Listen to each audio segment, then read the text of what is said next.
Hello, my name's Jorb. I love gear, and this is the Roland S-1.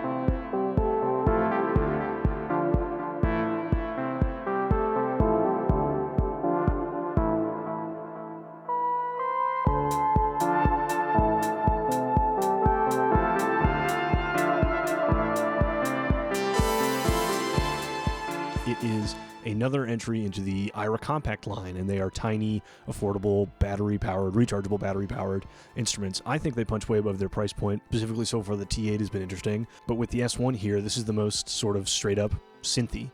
It starts with the SH-101 ACB sound engine, just like the boutique SH-01A. It's capable of the same classic sounds, it's using the same component-level modeling, and it has the same 4-note polyphony, but the S1 here actually goes beyond the classic, the 101 and the SH-01A in a lot of ways, and it really embraces its role as an instrument for performance. But I'm getting ahead of myself.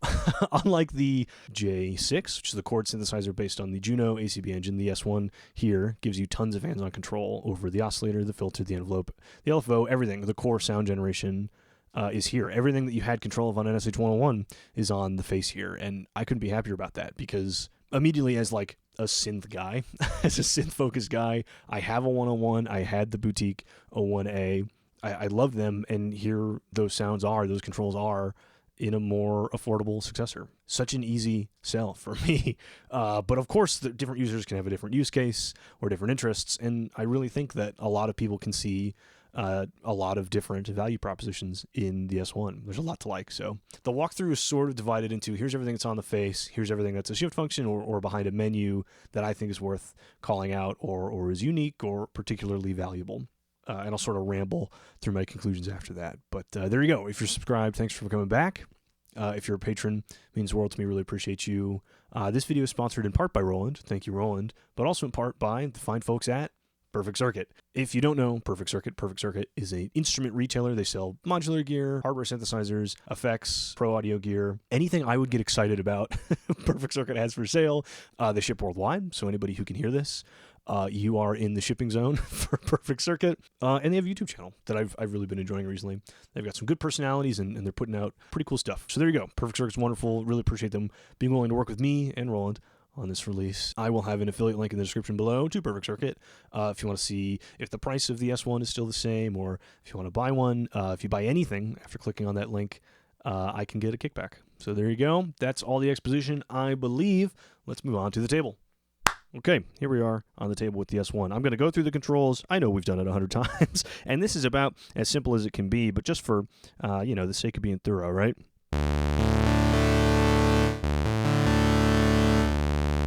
A sawtooth, a square, a sub-oscillator, which is also a square, one octave below the pitch of the others, and noise. And you mix them all together.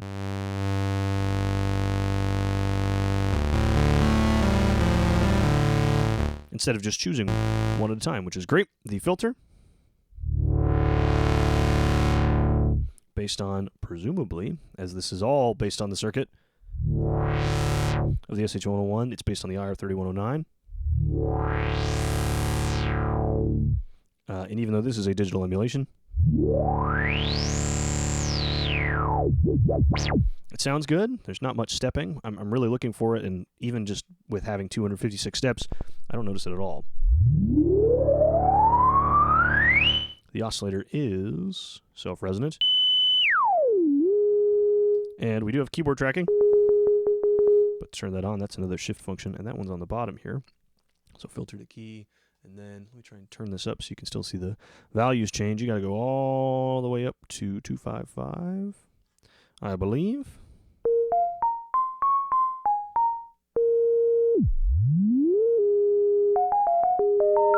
You can coax a sine wave out of it that way.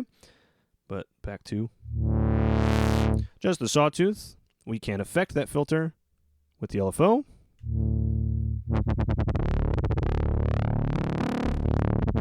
Which can go very fast.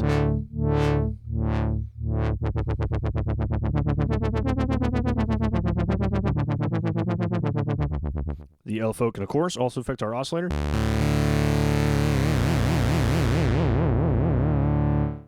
And we have a bunch of different waveforms, so I'll put it back on the filter to listen. Ramping up, ramping down. It's a nice addition. Triangle. Square. Random, like a sample and hold, stepped random. And noise, which I love.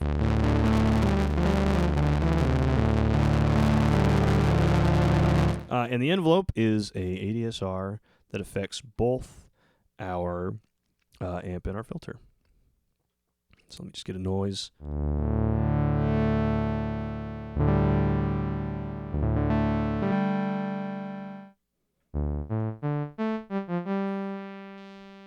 Variable amount right here, envelope amount. I know I'm going fast, but I still want to show you everything. But there's so much other exciting stuff to get to.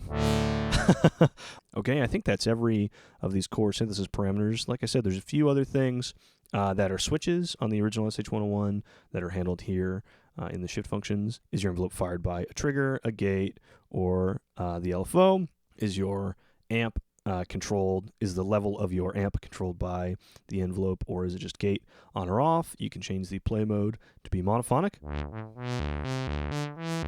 like an original SH-101, 4-voice polyphonic, 4-part unison, or a chord mode. I'm going to leave it on poly for now, and portamento controls are here as well. There you go. That's our core sound generation, let's say. Just like the SH-101, just like the boutiques, we also have a delay and a reverb built in. I'm going to turn both those up.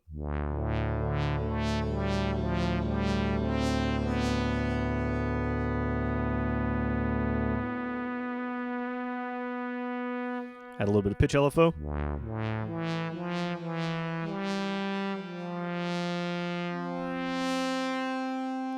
A little slower, a little more subtle on everything.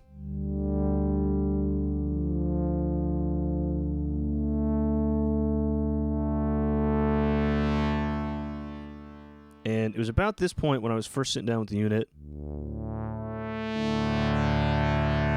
where I realized, oh, this is a super, super easy value statement for Roland to say, hey, you guys remember how much you liked ACB? Here it is, and it's cheaper, plus there's a delay and reverb. And I haven't gone into any of the additional, there are more options for synthesis and exciting waveforms. There are some really, really cool performance tricks. The sequencer is smart and clearly has a lot of considerations for people who want to use them in live performances.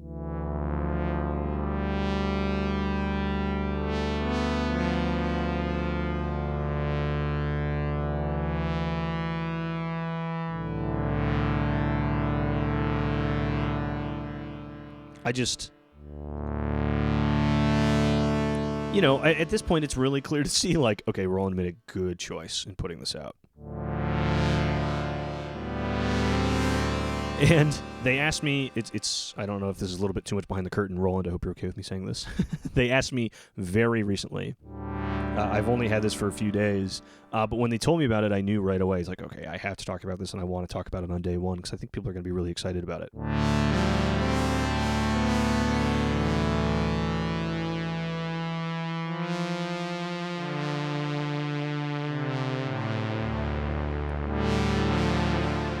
Alrighty, you guys know I can get lost in delay and reverb really, really easily. So back to our shift functions, okay?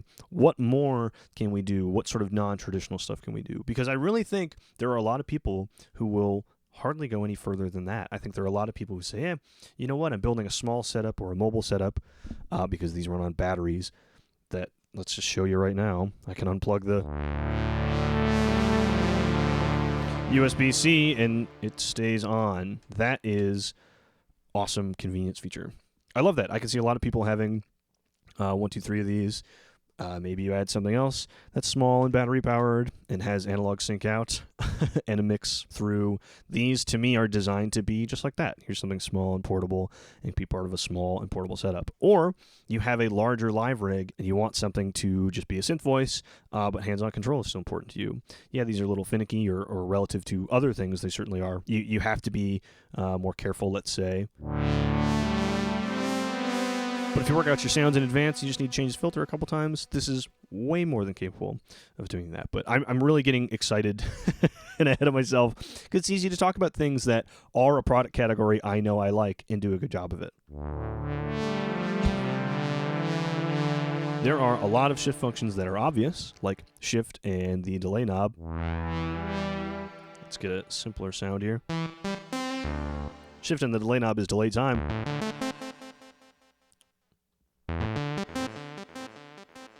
Shift and reverb is time for the reverb. There are also some that aren't that obvious, and the ones that are on the keys all involve a little bit of working through a menu. So what's a good option to show you? If I go to the delay options, the way these shift functions work, right now you see 1 and 2 are lit. If I hit 1, that's exit. If I hit 2, that's enter. And that will go into whatever option I've selected on this screen here. I'm doing my best to keep my fingers out of the way of the screen. So I can, in here, set the delay to sync or not sync. So let's, right now, while it's on sync, if I press another key, change our time, mix in. See, that's a 64th, 64 triplet. 8th triplet, it's locked into even increments. But if I go to back to shift and delay sync, enter that option, change it to off, exit. Now it's free time, it's not locked to even intervals.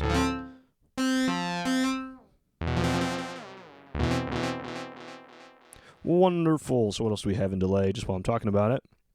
If it's synced, we have our level, our time separately. You can control the feedback. I'm going to go in and make it really, really high. See if I can get it to run back on itself.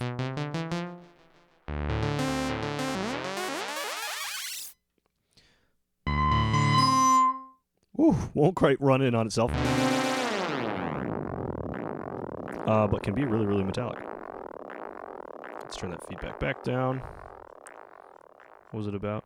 100 and something. So if I hit exit, now we're 1 back. Oh, we can also do a low cut and a high cut. So if I do a high cut, I want it to be, I'm not actually sure what these mean. I'd have to pull up the manual to see that.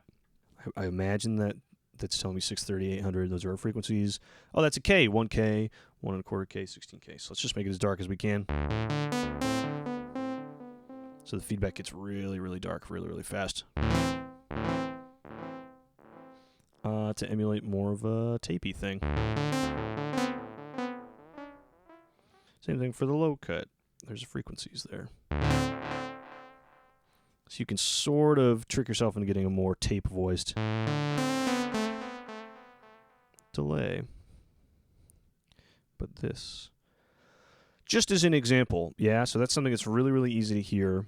That's something that's relatively easy to hear, and the parameters are pretty straightforward. But there are so many other shift functions like that. So you have options like that in the reverb. The type can be a bunch of different things. A and B, I imagine that's ambient, room, hall 1, hall 2, plate, spring, mod. I'm a fan of long plates, so I'll leave it on there. High and low cuts again, density, all sorts of stuff. And I could show you every little option. I don't really need to do that. If you want to explore, you're going to do that on your own. But I show you those, and the way they show up on screen for a reason. It's really, really hard to know what a lot of these things are. And I just have enough, I guess, institutional knowledge. Like I've done enough tweaking, and I know enough about gear to sort of expect a lot of these parameters. If it's a function you don't really know well, then it's really, really hard to explore without the manual. And there's 2 really good examples of things that are hard to explore without the manual, one more so than the others, and that is one of the coolest synthesis features on here, draw and chop for the oscillators. So let me get back to a simple sound here. I'm going to start with chop. So shift, chop, And even this, OUTN, I don't know what that means for chop without looking it up. So you see my hand covering most of the frame here. That's me searching on the manual. Oh, that is OVTN, overtone. I knew that. I just forgot. Okay, so here we have SQRP. That's square pattern. That's the chop pattern for the square. And when we're at this point in the menu, these aren't keyboard keys anymore. These are for controlling my chop pattern. So if I turn them all off at overtone 100, just to be specific, we don't hear anything.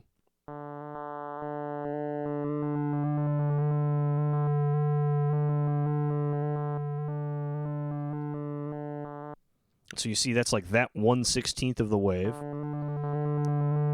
changes to another level.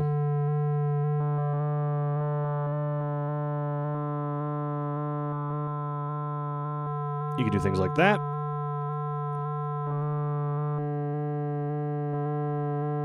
More erratic things like that. But the chop replaces whatever wave you've got it, and you can do it separately and differently on every wave. So this is now saw pattern.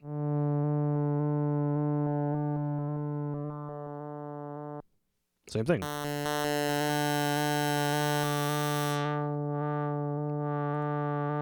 And you can create these sort of almost FM-y, almost wavetable-y, very digital, certainly sounding sounds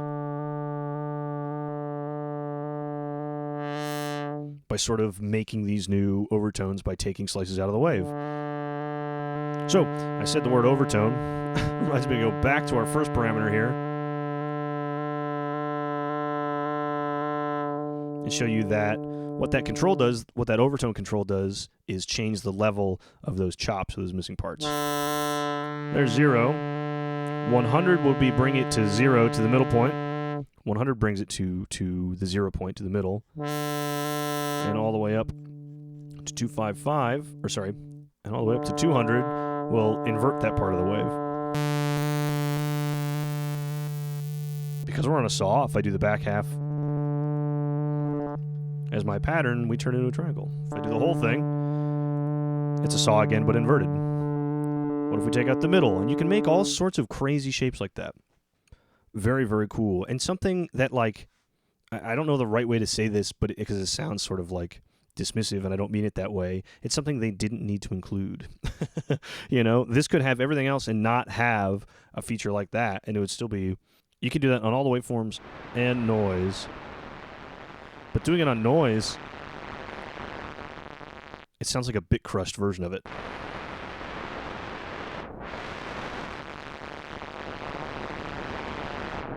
Almost like noise on a Game Boy. I love that.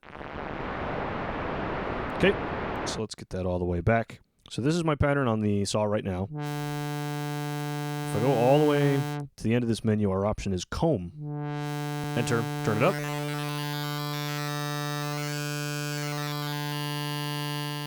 It's like taking that pattern, that chop pattern, and repeating it more and more times within a given wave. It's making that pattern happen more frequent than a single cycle of a wave.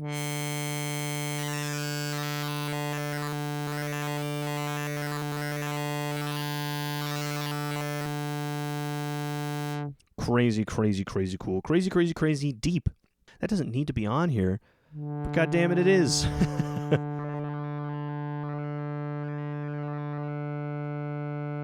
Exit, back to our saw pattern. If you told me this was some crazy digital wave from, I don't know, a fucking PPG or something, I would totally believe you. So let's do lower octave, shift exit.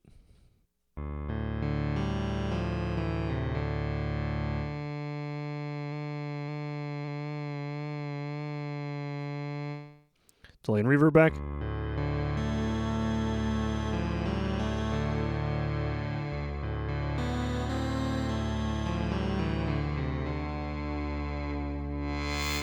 Crazy rich overtones. It's almost an FM timbre.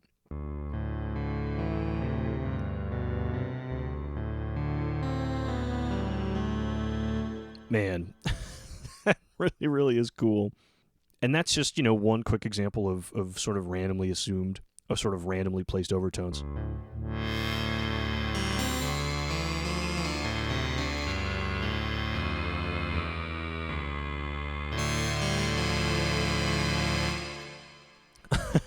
but it's a really cool, different sound. It's not something the original SH-01A Boutique could have done.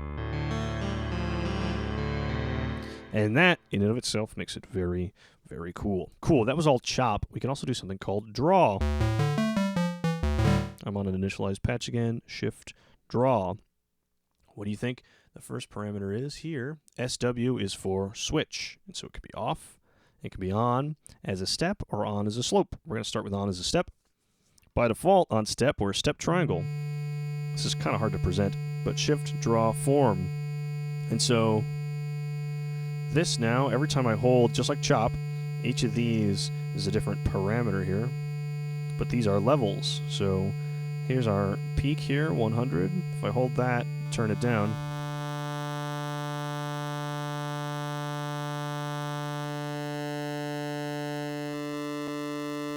I'm doing it sort of, it feels a little inverted, I guess, literally because my oscilloscope is upside down to film this. So similar to chop, something different is happening on 1/16 of our cycle, right? Something different is happening on 1/16 of our wave cycle, but here we have variable amounts of each of it.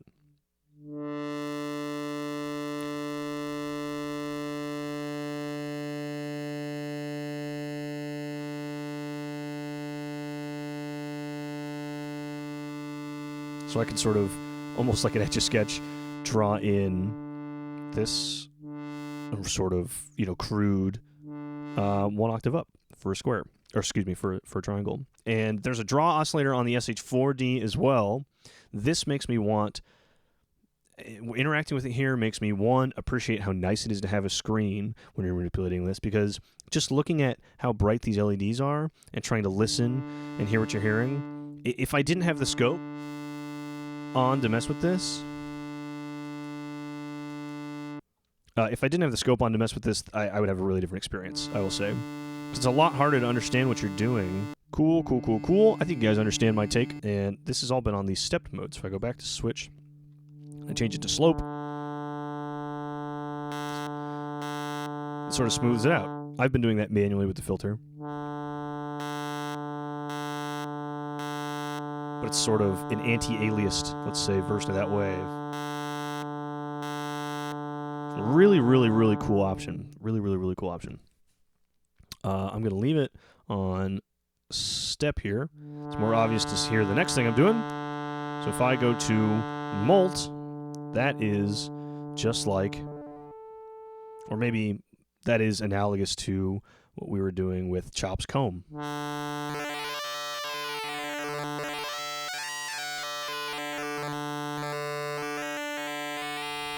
Wherein that pattern we made is getting tightened up, I guess. That pattern is repeating more often than once every waveform cycle. We're getting it a little bit more. The result sounds a little bit like hard sync because that primary pitch, so to speak, is staying the same. And you're just changing, effectively you're changing the waveform for each cycle.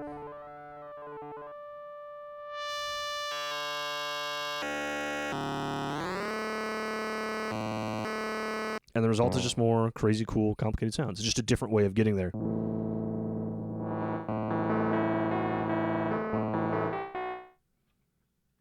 Delay and reverb. Hide all the uglies.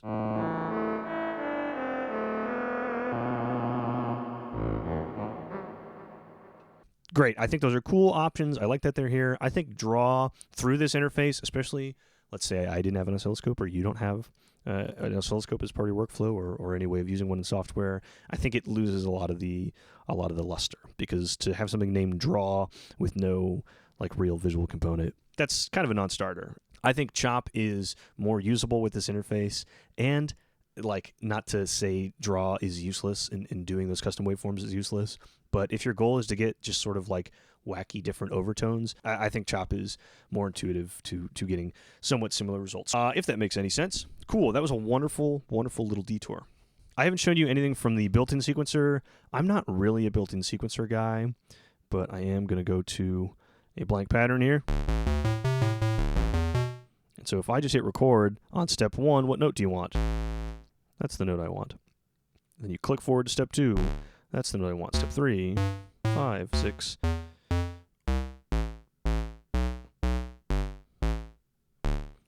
kind of got that wrong. But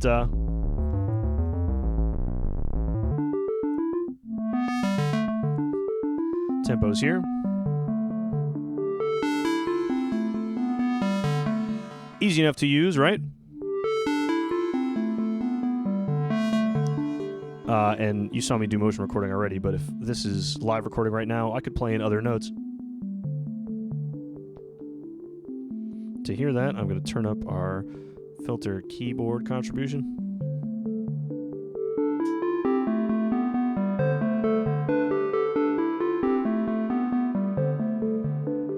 Great. Super straightforward. We can do things like step loop.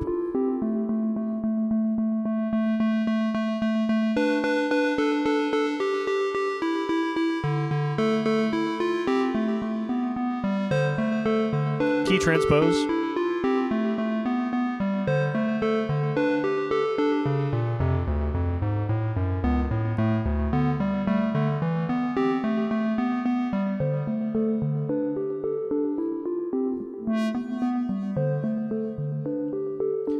And you've seen me do the live recording. We can motion record things like filter.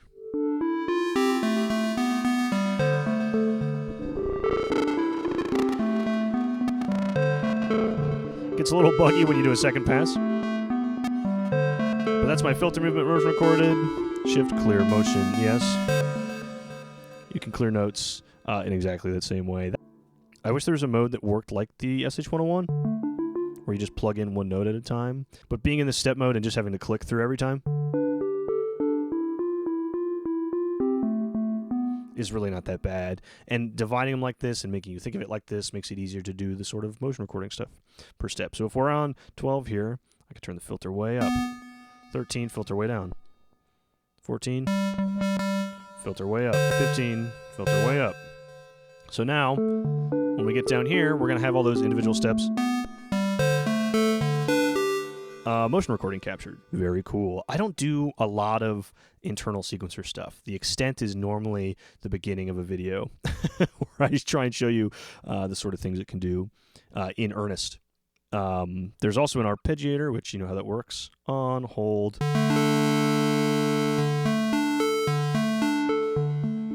If I hold another 4 notes. And that can be up, down, up and down.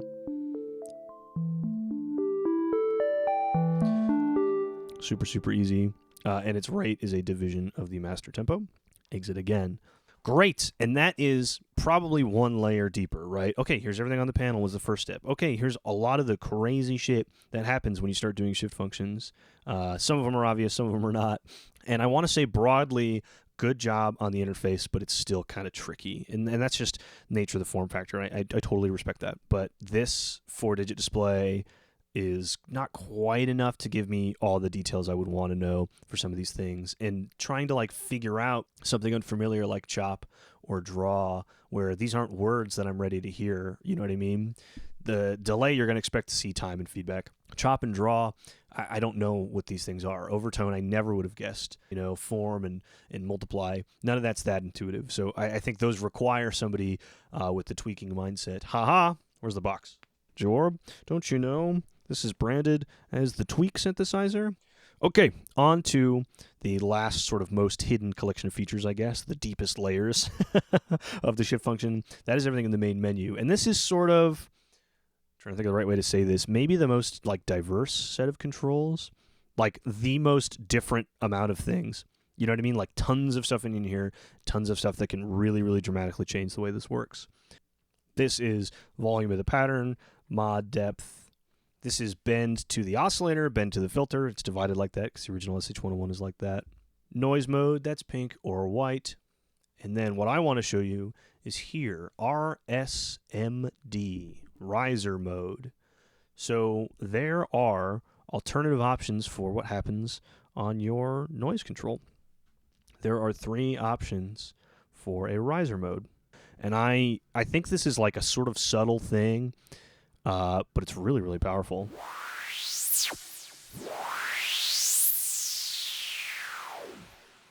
That is my favorite one. That is, can you tell what that's trying to say without any sort of pre-existing knowledge? What might those letters be telling you?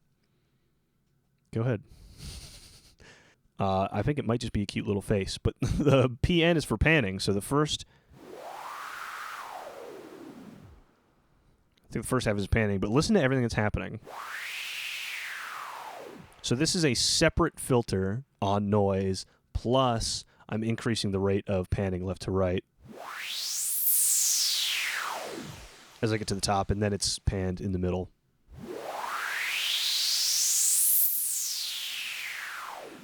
For the back half, it doesn't do any panning. That's awesome. That's so much control for just one knob, and I did that in the intro. The other modes are QU. Can you guess this one? Is that QUIV? Is that what you guys think that is?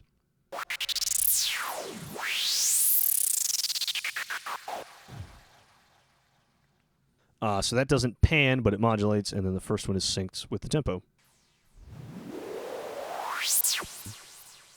There you go. I think that's a great option, and you have some more controls over the way that sounds. That's RSRS, riser resonance, SH for shape. I think that's of the LFO level overall. Great. That riser is sort of the big thing I want to call out from the menu. You have a bunch of other sort of, I guess, more expected features in here. A lot of the stuff I went over first, but there's also a chorus in here. So the reverb and the delay get the full real estate of a knob here, but the chorus is just relegated in here. And you just have 4 settings, 1, 2, 3, and 4. I believe this is 1 and 2 of the Juno. Let's just listen. There's 1. There's 2. Hope you got headphones on. There's 3. And there's 4. 3 is really fast.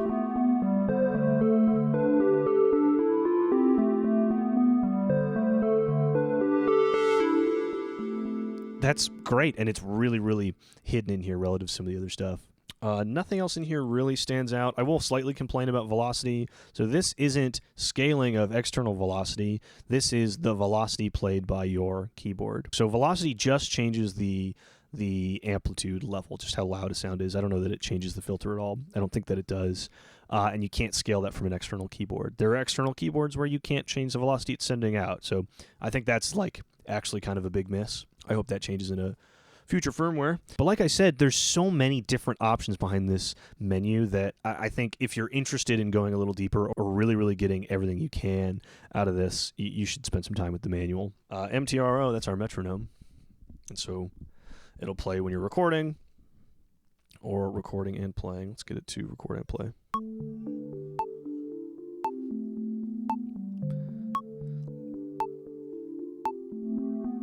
Great, and I'm sure there's a level for it next. Yep.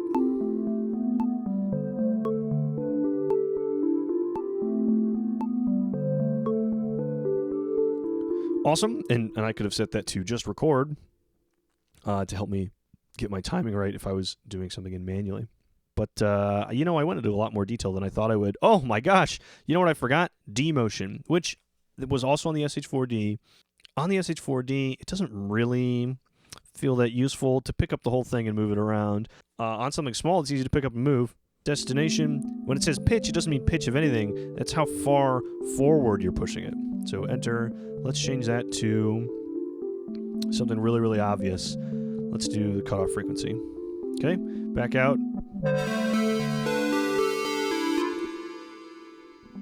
Point the synth down. Frequency goes down. Point it up, frequency goes up. I don't see this as anybody's killer feature, right?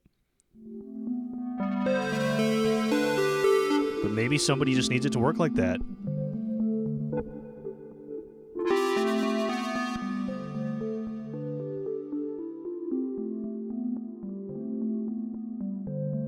D-Motion is the new D-Beam, and they've both always been cool. Okay, I actually went into a lot more detail than I expected to, but I'm pretty happy that I did. And I don't know if you guys know this, but the way I conclude in videos, I will always say something on the table after I spent time thinking about it, and if that's better than what I pre-wrote already for the talking head part, I'll just leave it in. So I hope I say something insightful now. First and foremost, I think Roland made a great choice in the next edition for the Aira Compacts. I don't know if this was always planned from the start or this was based on feedback from the other ones. This is the sort of most straightforward synthy one that speaks to me the most, and I imagine will be presented as a better first synthesizer than a lot of those other ones.